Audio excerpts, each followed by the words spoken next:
دوسری تحریر انزلہ فاروقی کی صادقہ نواب سحر کے فن پر موجود ہے، چند سطریں ملاحظہ فرمائیں۔ اردو افسانے کی ترویج میں خواتین کا اپنا خاص مقام ہے۔ ابتدا سے لے کر دور حاضر تک اردو میں خواتین افسانہ نگار اپنی خدمات انجام دے رہی ہیں۔ عصر حاضر کی خواتین افسانہ نگاروں میں صادقہ نواب سحر اپنا ایک منفرد مقام رکھتی ہیں۔ صادقہ نواب سحر کی شخصیت ادب میں محتاج تعارف نہیں۔ آپ بیک وقت ناول نگار، افسانہ نگار، ڈرامہ نگار اور بہترین شاعرہ بھی ہیں۔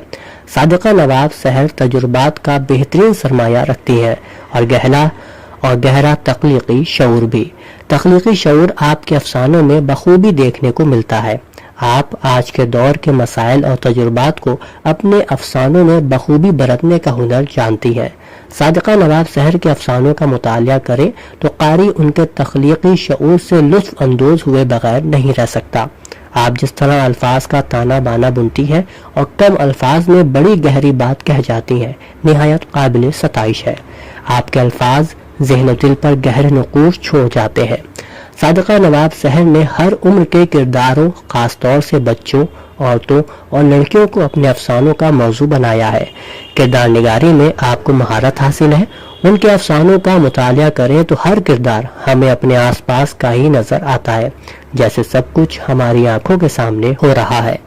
کردار نگاری کی یہ خصوصیات بہت کم دیکھنے کو ملتی ہے، لیکن صادقہ نواب یہ ہنر بھی بخوبی جانتی ہیں۔ انہوں نے اپنے ہر کردار کا رول کہانی میں بڑی فنکاری سے ادا کیا ہے۔ صادقہ نواب سحر کی زبان و بیان سادہ، سلیس اور دل فریب ہے، جس میں ہندی اور انگریزی الفاظ چاشنی کا کام کرتے ہیں۔ صادقہ نواب سحر ایک متحرک ادیبہ ہیں۔ آپ کا اسلوب بیان، فکر و نظر، تخیل و تجربات منفرد ہے۔ موضوعات کی آپ کے یہاں بھرمار ہے۔ وہ نہ صرف روایتوں اور سماج کی عکاس ہے، بلکہ تعلیم، آج کے دور کی مصروفیات، حتیٰ کہ موجودہ دور کے مسائل آپ کی تخلیقات کا وسیلہ اظہار ہے۔ مختصر یہ کہ صادقہ نواب سحر موجودہ دور کی متحرک و منفرد شخصیت، عظیم و کامیاب پروفیسر، ناول نگار، ناقد، ڈرامہ نویس، بہترین شاعرہ، بلکہ افسانہ نگار کی حیثیت سے بھی بڑی اہمیت کی حامل ہے۔ اودھ نامہ میں شائع مضامین کو مکمل طور پر پڑھنے کے لیے اودھ نامہ کی ویب سائٹ www.awadhnama.com پر وزٹ کریں اور ای پیپر